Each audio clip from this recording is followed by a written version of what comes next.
What happened to me was I ended up getting my door kicked into my house. I ended up getting pulled over. Cops stole my phone. They did all kind of stuff. And then about 4 or 5 months before that, I was getting my phone tapped. After that happened, it kind of jolted something in me, brother. They thought because I still live in my neighborhood, because I still speak to a lot of my homies, because obviously I live maybe, I don't know, 4 blocks from my hood, homie. They see me living, I got a nice home, nice cars, I'm not talking like extravagant BMWs, nothing. No, I'm living the middle class American dream life, let's say. So these guys thought that I was running some type of either drug ring or having guys do robberies and stuff like that. And what these guys don't understand, the only thing I do with my homies is I try to get them work. I try to get them employment. So after they knocked my door down, did all this shit, it kind of just invited me so much that I was, you know what? You guys want to know who I am? You guys want to know what my story is? Here you go. And that's what prompted me to open up my YouTube channel. That was the first clip of my interview with Gil from American Cholo, explaining why he started his YouTube channel. Gil and I have been cool with each other since about 2019 or so. In fact, him and I started our YouTube channels right around the same time. He's always been a supporter of mine, and I've always been a supporter of his. We've both been on each other's programs several times, and I consider him a friend in these YouTube streets. Gil has been called controversial because he gives it to you how it is. Raw, no sugarcoating, whether you like it or not. That's what I like about Gil. One of the first controversial incidents that Gil was involved in was when he went after YG for his song Go Local and Blueface for his song Carne Asada. Gil didn't like how these two black dudes were portraying his people in these songs. And I understood that right away. These videos, in my opinion, were very disrespectful to Latinos. The Carne Asada and Horchata lyrics would not have gone on so well in the black community if the lyrics were replaced with fried chicken and watermelon. Here is Gil discussing the YG and Blueface controversy and how that all started. Yeah, I mean, first of all, when I made them, I always tell people that, listen, man, these are like my opinions, and this is a lot of Latinos' opinions. Just a lot of people don't know how to express themselves properly, and they end up fighting with each other verbally or whatnot.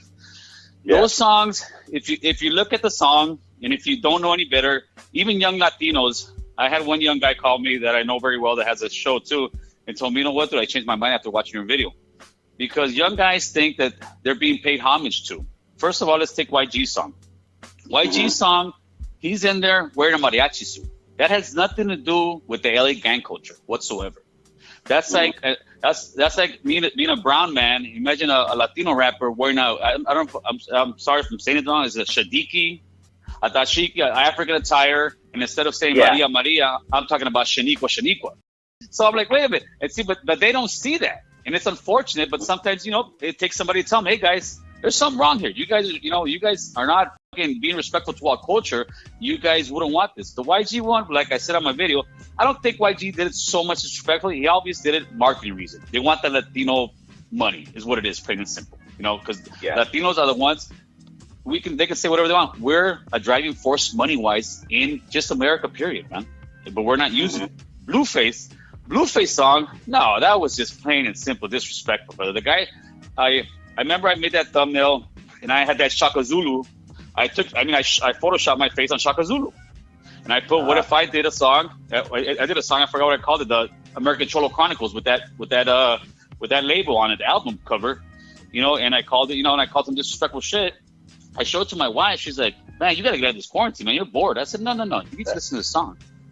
Yeah. I put it on for her. Her mouth open was like, what the hell is that? Mm-hmm. The song, as you can hear, the song starts with horchata, carne asada. I mean, what the problem is that too many Latinos don't make noise because we've been so programmed to be like dude, stop crying. Dude, don't do this. No. No, it's not crying, brother. It's us telling us, hey, dude, this is wrong. Because if not, the next song's gonna be Beaner, mojado, wetback. Why? Because we're not saying anything. We're not standing up for ourselves, and that's why I make those videos, brother. And if you saw at the beginning of the Blueface when I did, what did I put out there? And I saw African Americans. Listen, the great part about my channel that I like, we have adult-like conversation.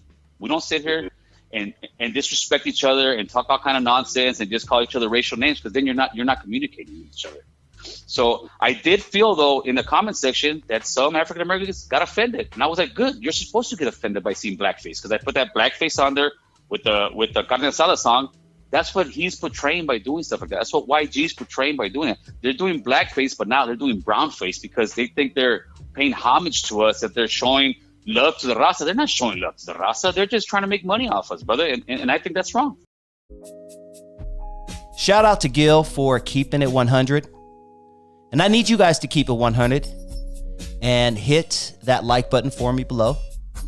And if this is your first time joining the channel and you like what you hear, please hit that subscribe button. In this next clip, Gil goes into detail about his life in the streets. He talks about bussing at the cops, spending time behind bars, and giving his life to the streets and to his gang, and getting absolutely nothing in the end. I joined my neighborhood in 1989. By 89, by 91, I got committed to the youth authority. So by 91, I got committed for shooting at the cops and for shooting a couple of rivals at the time. I ended up getting 8.25 years in the youth authority. I got 2 years of first. Youth authority is different than prison. You go to board over there. So I went to board. I got my 2 years. I did 2 years. I got out in 93. By 94, I went back in. They caught me with a Tech 9. So I went back in 94, 95. I got out in 96 for summer and some change. And then after that, they raided my house for my mom's, actually, not for me. They got me for 2 straps, and then I went back to another 2 years, and I got out in 99, and I discharged my parole in 2000, brother, and I never looked back, man. I never went back over there. All those years I was out here, I was banging, brother. You know, a lot of people sit there and act tough and do like prison stuff, and they come out grown men talking tough. Real tough guys don't gotta talk tough, brother. Real tough guys know they're tough, brother. And I banged through all those years, brother. To me, my neighborhood was everything, and everything was my neighborhood. My mom was nothing to me. My daughter was nothing to me. My girls, my whatever was nothing to me. To me, the hood was everything. But then I gave my hood everything. And you know what it gave me? Nothing, man. It gave me nothing but death, misery, and destruction, brother. And that's all it's going to give anybody. Around 96, I got out for the second time of YA. By this time, I am a pretty big guy.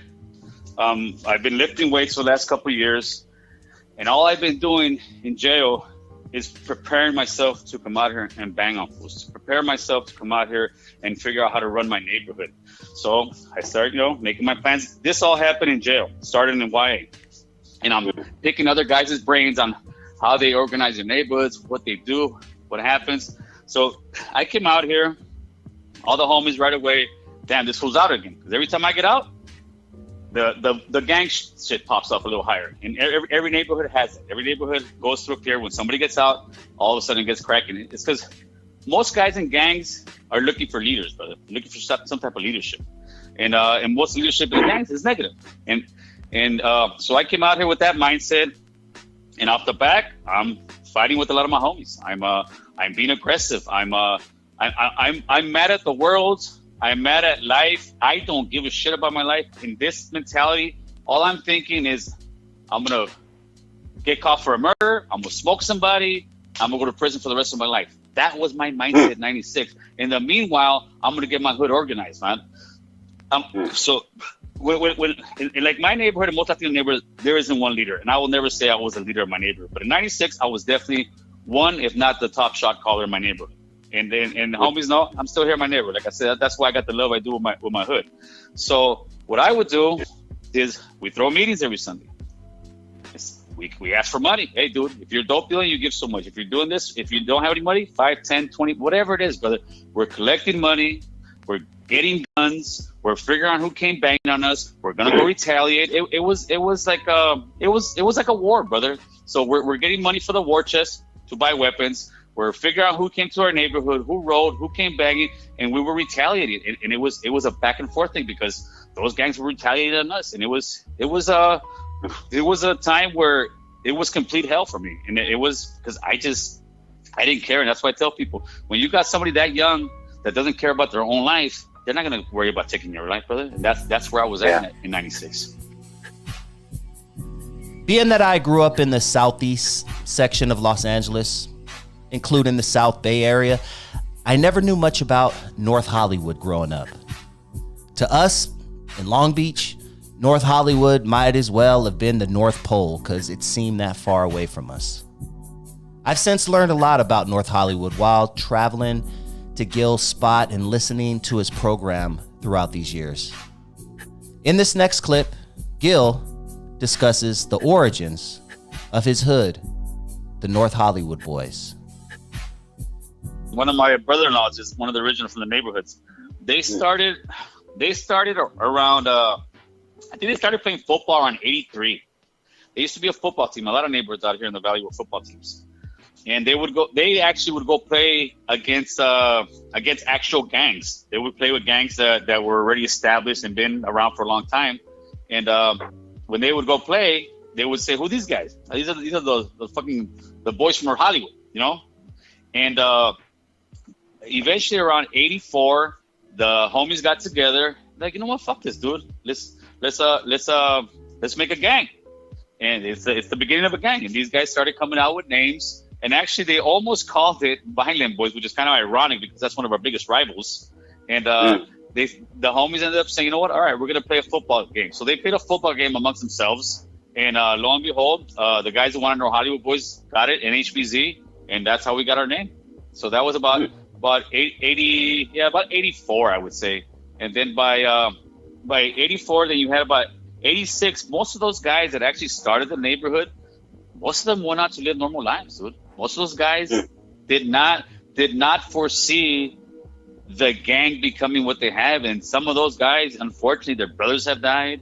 Their sons have drug problems. I mean, a lot of those original guys, we have issues because it became generational. Now I got kids that I knew when they were babies. They were born. I mean, I was in the hood before they were born, and now they're from the hood. You know, it's unfortunate that it's a cycle, man. It's a cycle that's getting smaller and slower, but that's what it is, Dusty.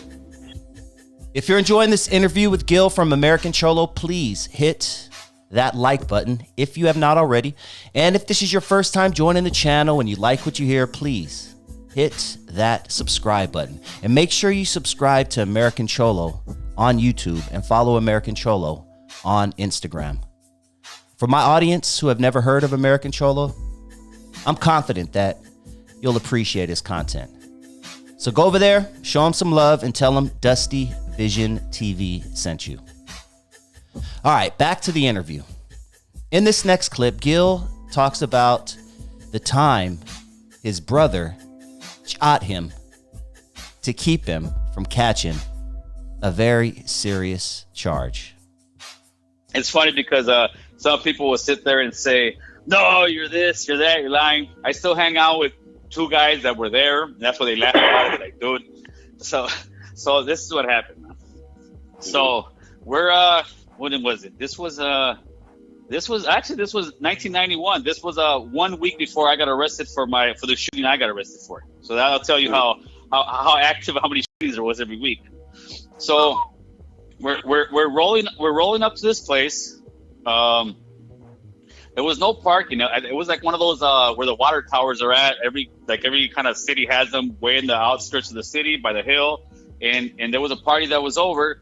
Everybody said, go to the tower. So what did people do? They go to the tower, drink their beers, smoke their weed, try to pick up some girls. So we went up there. There was no parking. I dropped off my brother and two other homies up there. I told them, I'm gonna go park at the bottom. They said, all right, no problem. I park at the bottom. I leave my gun in the car because we all had guns. I go up. I go up. Actually, it was 3 homies and my brother. I go up, and I see this one guy that we've been trying to get at.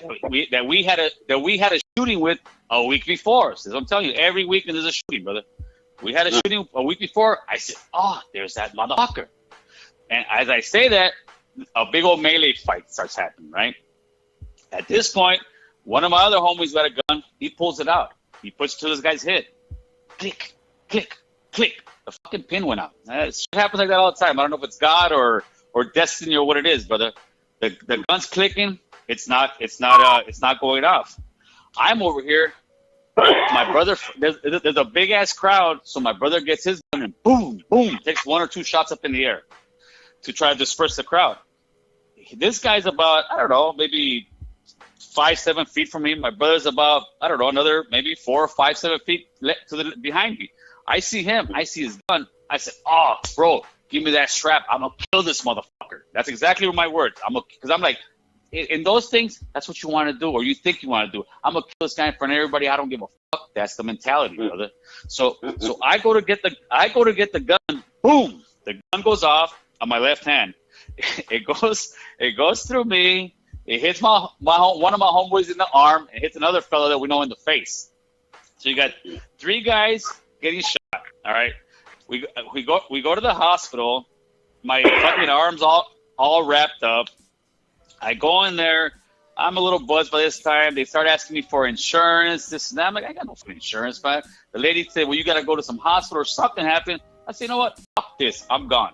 I'm back at the house, at some other house that my homie owns, or some beat up ass place in the alley, and we're partying over there, brother. So after the whole shooting happens, we're back over here partying. My hand looks like a grapefruit. I go to the mirror. I'm like, I open it up. I think we went to like Thrifties or something. Picked up some alcohol, some swabs, and some Ace bandage. I go to the bathroom. I squeeze it, brother. I bullshit you not. It came out like a squirt. It just went over. It went into the sink, brother. It went up. It's like a straw. I said, "Oh shit!" It squirted. It hit the sink. I put alcohol. I wrapped it up, and it was just swollen like that. The ironic part was that the next week, when I got arrested for that shooting, the only reason I got convicted was because I had gunpowder. And where was the gunpowder? It was in my fucking left hand because of the gunshot. But then when we're at the party, to get back to the story real quick, I forgot we were talking to my brother. I said, "Damn, Dick, what the fuck, man? You shot me by mistake, or what the fuck?" It's like, "Nah, cabrón." That's what my brother used to call me, cabrón. It's like, "Nah, cabrón. I saw it in your eyes, fool. You're gonna kill that fool." So I was like, "Fuck no, I ain't giving you this gun." So that's when I grabbed it, boom, it pulled off, and shot me in the head, man. But if my brother wouldn't have held onto the gun, wouldn't have shot me, I would have killed that guy, man. There's no ifs, ands, or buts about it. And guys that were there, know for a fact, I would have killed him like nothing. And who knows? I would right now. I would probably just be getting out of prison if I would have been that lucky. Crazy story. Stories like that happen every single day in the hood. In hoods all over the country. Many people, including civilians, see things in the hoods that only people who went to war overseas experience. PTSD is real in the hood, and I wish our people took it a little more serious. Mental health is real in the hood, and I wish our people took it more serious. Before we continue, I'm going to ask anyone out there living in the hood, if you're suffering from some shit that's fucking you up mentally, seek help for it. Don't let it linger. There are a lot of programs out there that can help you through whatever you're dealing with. Because let's keep it real. We've seen some shit in the hood. In this next clip, Gil and I discuss just that. PTSD in the hood. Listen, every single person that's been to the youth authority, that's been in prison, they all suffer. That off the back, they all suffer for it. There's no ifs, ands, or buts about it, but they all suffer. You're not gonna go through such traumatic experiences and come out normal, brother. People, regular white people who go through a divorce, suffer and have to see their psychiatrist, or they lost their, $1 million job, and oh my God, my life's over. I gotta live in Sherman Oaks instead of Beverly Hills. And they still have some form of PTSD and gotta go at psych. Somebody who's seen somebody get shot, get killed. 15-year-old kids aren't supposed to be going to funerals. For somebody getting their head blown off, for a rival turf, for a rival neighborhood, and that was happening all the time. Every single one of us, including myself, to this day, I got problems sleeping. I'm not gonna lie, brother. I gotta take certain pills to go to sleep. If not, I won't sleep. And I was talking to a buddy of mine. Today, and he was kind of opening up about this. And I was telling him, yeah, bro, I got that issue. He's like, fool, I think I got these. No, I said, you don't think, fool. You've done about 20 years. You've got them issues. And the sad part is, especially in Latino communities, a Latino prison community, let's say, that's a no-go. That's weak. That's being a punk. But what the f do those guys know about being a psychiatrist or know about mental issues, brother? No. It's not weak. It's what it is. It's this, man. We as human beings have an armor. We all have an armor. We're born with it, some less than others, or some more than others, right? And somebody getting shot, somebody getting stabbed, you getting beat up, you getting fucked up, your parents this, little by little, it's like a hammer, chipping at your armor. And one day, bang, that armor cracks, man. And my armor's cracked. I know that for a fact, man. I lost my brother a few years ago. I don't really speak on that. And that cracked my armor, brother. And there's always situations that after so many years of getting that, it's a little hammer just chipping away. It cracks at all armor. So people in neighborhoods that are, let's say they call them urban, ghetto, barrios, whatever you want to call it. Yeah, absolutely, brother. Every single one of us, every single one of them has some form of PTSD. I actually did one on depression and PTSD. And I spoke about it, and I got a lot of people on there, just like pretty much what I was speaking about just earlier with you. And I got a lot of people saying, oh, man, I even got phone calls. Hey, Gil, I didn't know that. I said, brother, we are going through this, man. We all have the same issues. The problem is, especially in brown and black communities, be tough, be gangster. Everybody tough, gangster. Well, no, we heard, homie. We all have pain. We all have loss. No. And it's a great thing because in my situation, I can speak about it, and people are like, that motherfucker has those issues. I do too. I kind of feel like I'm opening the door for some of these people to come out. Hey, dude, come on, listen, you're not alone, brother. We all have these issues, and yeah, that's why I'm digging the platform. That's why I'm trying to get that message out there, brother. Because listen, at the end of the day, we're all human beings, brother, and we all just want better life and try to figure out how we can better ourselves in life. I hope you enjoyed my interview with Gil from American Cholo. I did that interview with Gil back in 2020. I can't believe it's been that long ago. But please go over to his channel and show him some love. And remember to tell him Dusty Vision sent you. That's right. Go to American Cholo on YouTube. Go to American Cholo on Instagram. And hit that subscribe button. But before you do that, I need you to hit that like button right here on my channel. And please hit that subscribe button if this is the first time you are joining this channel when you liked what you heard. I have a lot of dope content on my channel. A pretty humble dude, but when it comes to my content, I know I got the shit. So please go down that rabbit hole, check out some of my interviews, check out some of my hip hop content. I do appreciate each and every one of you for doing that. And one thing I am going to ask you as well, for my diehard listeners, fans who are whatever still sticking around right now, listening to the sound of my voice, even though the interview with American Cholo is over, I want you to please subscribe to my second channel right here on YouTube. I'm at about 3,400 subscribers over there. My second channel is Dusty Vision Radio. Dusty Vision Radio. I discuss more social issues, a little more politics, a little more of that type of talk over there. So if that is your cup of tea, please subscribe to Dusty Vision Radio, my second channel. I'm also going to ask you for my super diehard supporters, my day ones. Please go over to Rumble, the Rumble app. That's RUMBLE. If it's not downloaded onto your phone, make sure you download it onto your phone. Download the Rumble app and subscribe to DustyVisionTV, all one word, DustyVisionTV on Rumble.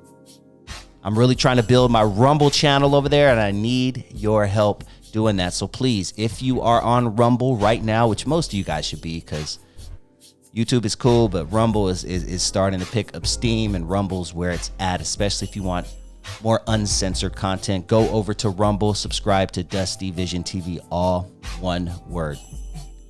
If you're on Instagram, Dusty Vision Radio on Instagram. Please follow me. I post there daily. Get a little more insight behind the scenes of Dusty Vision TV's life. So please subscribe to Dusty Vision Radio on Instagram. And if you're on Facebook, Facebook is still popping. That's where I pretty much got started. Before I was YouTube, I was popping on Facebook, doing my thing on Facebook. Still on Facebook. I got a group there. It's about 9,000 people in the group, Dusty Vision TV. So if you're on Facebook, go to Dusty Vision TV on Facebook, and please follow me over there. I do appreciate each and every one of you. And once again, before I get out of here, please go over to American Cholo on YouTube and subscribe to my dude Gil on American Cholo. You will really appreciate his content over there. I'm gonna get the heck out of here. I'll talk to you guys soon. Peace.